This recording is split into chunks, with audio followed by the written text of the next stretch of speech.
Welcome to the Rise Inside podcast, hosted by Justin Starbird and powered by Rise Robotics. Listen as host Justin talks to experts from the Rise team about topics relating to mechanical engineering, industrial design, commercialization, and innovation. True collaborations work when ideas are integrated at inception to solve significant problems. Rise Inside brings together how the team continues to work with great folks to commercialize ideas. You're listening to the Rise Inside podcast. Here's your host, Justin Starbird. Welcome back to the Rise Inside podcast. My name is Justin Starbird. I get to welcome back a good old friend, kind of a little bit of a guy that wears hats in many places here at Rise Robotics. Kyle Dell'Aquila, the Chief of Industrial Design by way of a whole bunch of other cool projects. Kyle, welcome back, man. Yeah, it's good to be back. Thank you for having me. Well, it's always good to have. I mean, you and I talk pretty frequently, at least a couple times a week about different topics, but never to talk about you. I know. Yeah, Yeah. I keep that quiet. Yeah, right. You plenty to talk about. Right. You jump in, put out fires, and do a whole bunch of different things relative to making not just the Rise company, look cool, but also project out what Rise could become to, potential collaborators and future partners, and even some of the on our website, all the imagery is there from your drawings. So so cool to have you. I can't wait to hear about some of these stories. Yeah. Maybe I can shed a little light on how this brain works. Right. I mean, I think that's like the $1 million question here. How does Kyle's brain come up with these ideas? Yeah, I'd like to know. Yeah, right. Well, let me ask you. At this point, we're into a couple of series and several episodes of the Rise Inside podcast. But and not only that, you and I have talked way back at the beginning about Rise and its foundings and how you came on board. But it's been a little while, so tell me a little bit about who Rise is today, and a little bit about your role. All right. Well, Rise today, and it almost morphs every day, but Rise today is addressing some of the hardest problems in the heavy machinery space, and it almost feels lonely. It's kind of crazy that we're putting our finger on something that everyone's been trying to address but couldn't exactly figure out why. And I would say we have the key ingredient that addresses that problem. Whereas everyone else is blaming batteries and battery chemistry innovation for why haven't heavy machinery, why is it not modernized? Why has it not made it into the modern electric world? Well, I think our little actuator, this little item here, is why we are so important, just to say the least. I don't know. I don't want to inflate our value too much, but it's exciting to be at that forefront. That's what Rise is kind of doing at the moment. Long time ago when I joined on, we kind of had our eyes on exoskeletons, wearable man amplifiers, and it was a lot of fun. Wearable man amplifiers. That is one of the best ways I've had that put on all these podcasts. But that is exactly what you did before, is like wearable man amplifiers. That's pretty cool. Yeah, I didn't coin that. I saw it in a probably an old clipping in a magazine advertising some early age, maybe 1960s exoskeleton work by some labs, and they used the phrase man amplifier, and that is exactly how I feel about it. It's kind of like an MP3 player. It's a audio amplifier for your ears. It augments the teeny signals for you to enjoy. Why can't our body get the same treatment? And that's kind of how a lot of the initial, us, the group of 4 co-founders, kind of globbed together at such an uncertain time. We, the phrase we were using at the time was catapult pants, and we have a good laugh. That is the sensation we're going after. We're not going after some, something that not a medical machine where it enables somebody who has who has less abilities, but we wanted to augment them as well as average people. We want to amplify our own muscles. You know, we're only so strong, but boy, wouldn't it be great to be a little bit of Iron Man for a brief moment? So that was kind of the genesis to why we kept sticking together on the same problems over and over again. Is the Yeah, sensation of amplified motion. Yeah. sure. Well, and what you're doing today with your as you quote little actuator, I mean, you're really potentially changing the industry. How are you doing that in your role as the chief of industrial design? Well, I rely heavily on the engineering team. This is a very heavy engineering subject matter where it's all about moving forces, whether you're going from one domain to the other, whether you start from electricity and you're ending up in mechanical and you might be going back again. There's a lot of subtlety in getting that right. So I feel like during this time period where we are in this company, I'm making sure that everyone on the outside of this company sees that important issue we're trying to tackle internally. And it's not for the faint of heart. And I'm doing everything I can to broadcast at least the image, the feeling, the details, the message about this crazy new way of moving things. It's um, kind of a huge undertaking. You think it would be done, but it's always evolving, and the story gets stronger, and it's worth broadcasting it louder and louder. So, kind of, for the last bit, I guess I've been more on the business development, marketing, the broadcasting side of things. But now we're starting to enter a realm where we execute what we have agreed to do, and so some of my industrial design background will come into play. Sure. Well, Yeah. your vision is a little bit unique in that you're able to take what the engineers tell you can be done and actually like draw it out. And when I say draw it out, it's not just like, you're actually able to create pictures that help tell that story of what Blake is saying or Tomas is saying or what Aaron is saying. Yeah. um, Yeah. and and that's such a unique quality, because in their minds they know what it looks like. Right. I've seen some of their sketches, not as pretty. um, Yeah. you know and you're able to actually do it in a way that it's like to scale. It is capturing a moment. It is Mhm. showing a product or a machine in action, functioning with the rise cylinder literally inside of it. Yeah. um what allows you to do that? How do you go about, what is your process for putting that on paper and really sharing it with the world? Yeah.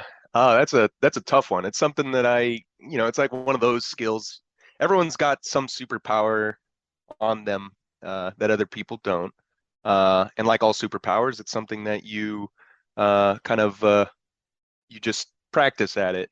As much as I don't like practicing, it's honestly true. The more time you spend on something, this is almost like a little John Cleese quote. The more time you spend on something, the better it is. The more novel it is, just all around better. And I perhaps maybe because of my parents, my dad was a little bit of I guess you could say, a computer scientist, and my mom taught art and done graphic design. So I guess I kind of grew up in a scenario where there was some technological and there was some fine arts going on. And the first drawing, as far as like holding a drawing utensil and then trying to depict something, uh, according to my parents and even to my own memory, I kind of remember this moment. But we were driving in our black GTI to Los Angeles to see our cousins, and I guess I couldn't get enough of the oil pumps along the way, and that became my first illustration. I just loved those dinosaurs, these big metal things out in the fog, kind of a thing, and I drew that, with those little nodding donkey pump jacks, and that was like I just kept drawing those for a while, and then after I got over that, then my grandparents kept noticing that I would look at the undersides of cars, which is what kids don't typically do, and always drawing, always something with machines. Uh, and I guess over time, I've just machines, whether it's like little desk radios or, vacuum tubes, anything that's like mass produced. There are certain things that I just kind of get like glued to, and then I'm always drawing it. If I couldn't afford it, I would at least try to depict it in my own way. Right. And yeah, I think things started to really pick up and get serious when I learned 3D modeling, um, largely thanks to some interests into video games, which I would say that's a little bit of my influence from my dad. And yeah, and that whole philosophy of if you can't have it, make it. That's where it took off on a second phase. So I got Yeah, really deep into 3D modeling, and sure. yeah, just I don't know, you get intimate with like proportions. I don't know, you get good at trying to say what you want to say Yeah. in 2D. Now, does that extend outside of work? What kind of Oh, things are you doing? yeah. Are you I don't want to say an artist. I feel like that's too much of a like plastered name, but are you doing stuff outside of work that maybe isn't related to Rise, that isn't related to the machines that you're working on every day? Yeah.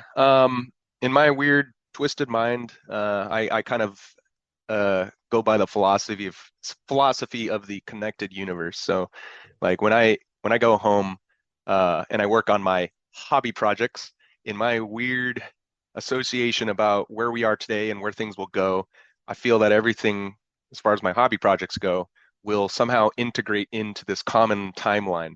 And it may not be today, it may not be next week, but you get these little figments of imagination in your head, and you kind of obsess over it, and you can kind of answer to yourself that this will be important someday.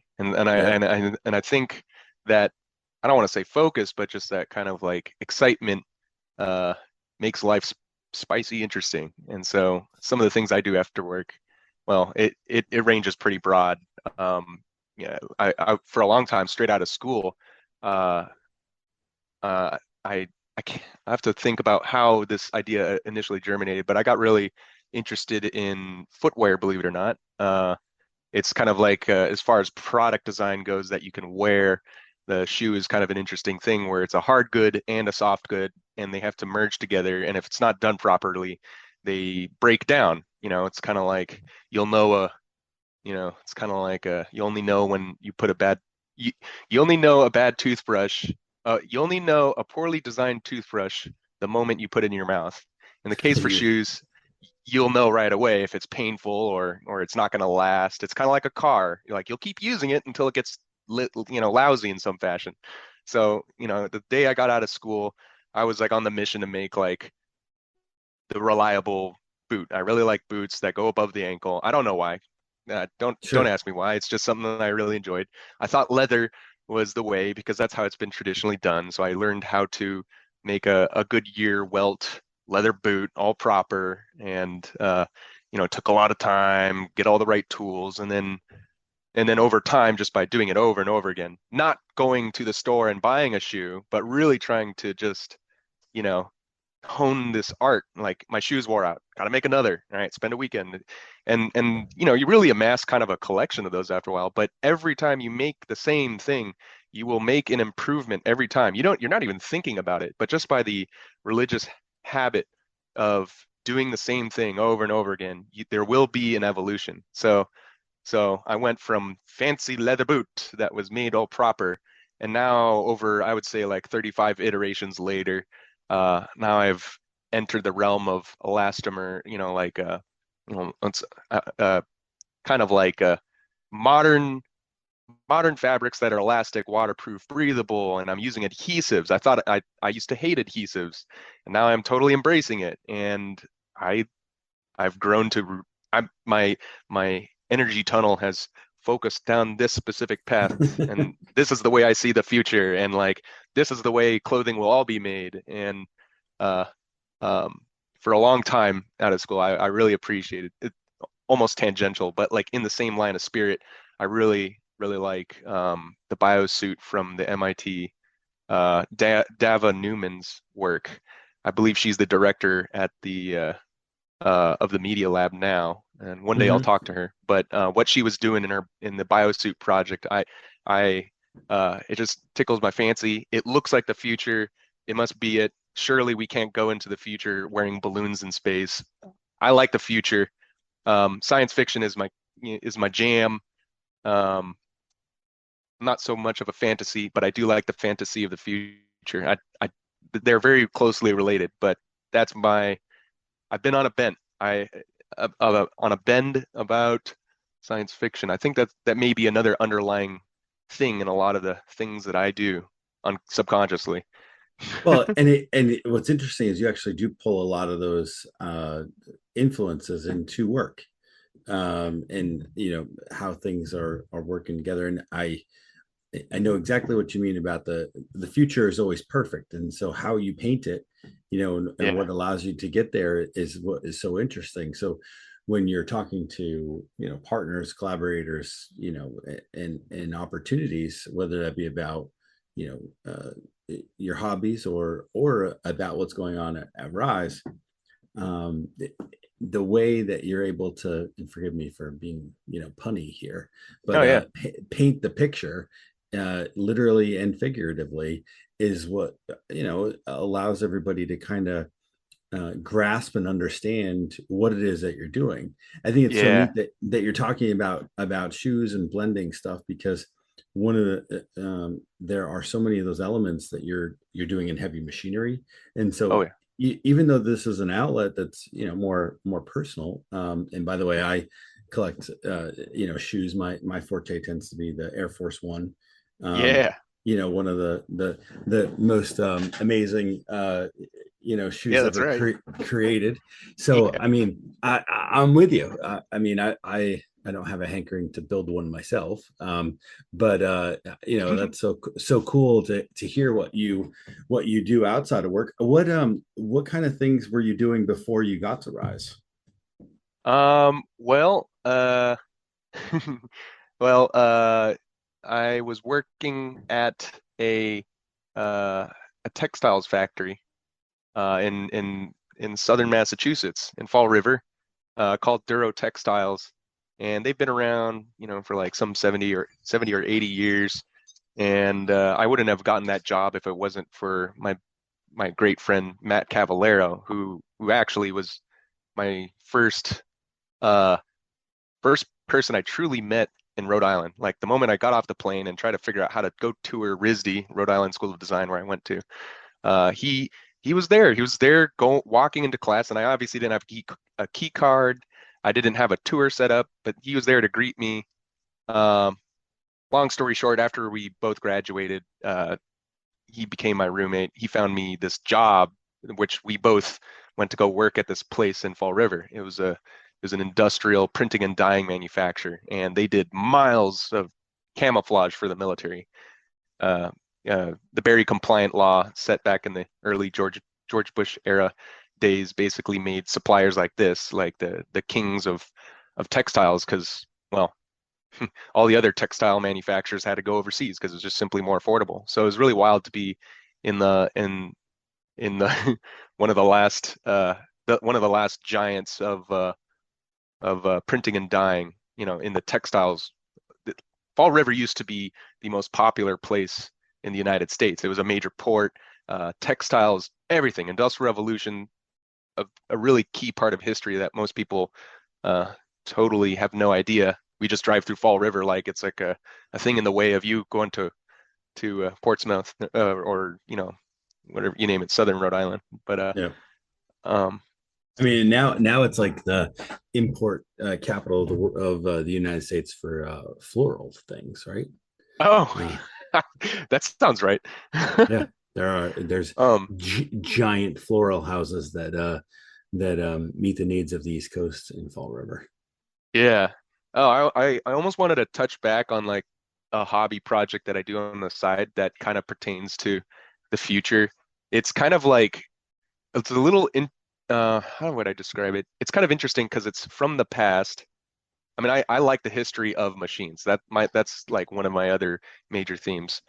for a long time now, I would say since like 2016, 2017, I've been on a real bend about Nikola Tesla. And, recently it was his 166th birthday this last July. And yeah, and for the last few years, I've just been trying to follow the crazy paper trail along with other pen pals on all of our off times, just try to understand and follow the paper trail of what could be the world's, still to this day, the world's greatest electromechanical engineer. And really amazing, eloquent writer was talking about the future in such a way where I think to the casual audience, they wouldn't take much note of what he was bragging about, but he's talking about some fundamental stuff we don't have today.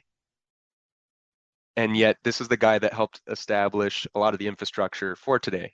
And like the optimism he paints about what's next has not been achieved yet. And it feels very very exciting. So my abilities, I'm no engineer to like validate some of the things that have not been demonstrated, but one of the things that I've been doing with some of my pen pals is illustrating his lectures or letters and then publishing these books.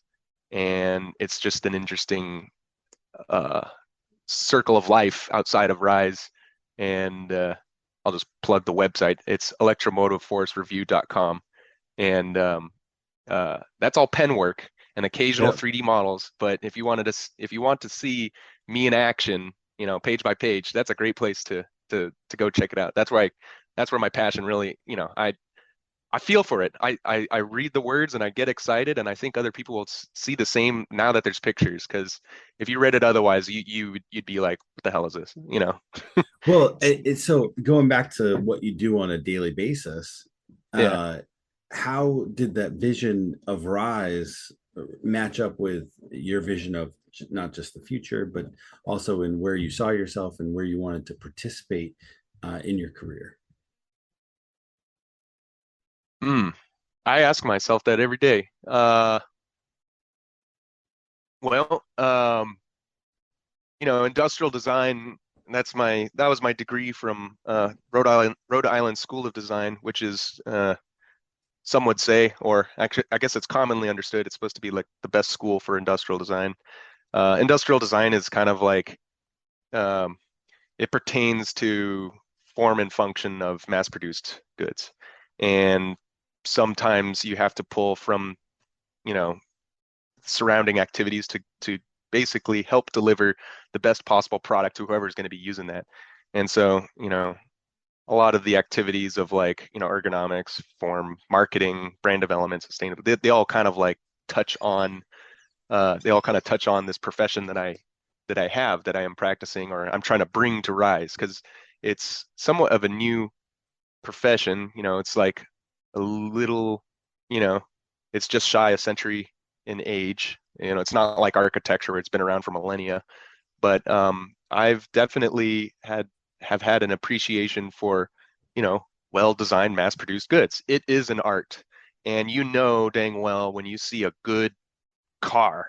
Some of us really can obsess about a car, and you can see a nice-looking car, and you can also tell when a nice-looking car is not easy to maintain. There's this whole world of what makes a good product, and a part of that cycle of life of producing a new product kind of requires you to have a nice wide-angle lens, and that's kind of what industrial design, as I was learning in school, was trying to teach the students, or me. I'm trying to basically see the whole picture, like what would make a product's whole feeling be a good experience. And so, like I think when I think of the future of Rise and all these other science fiction things, like you kind of have to like really try to like empathize with what that guy in the field is going to use this machine.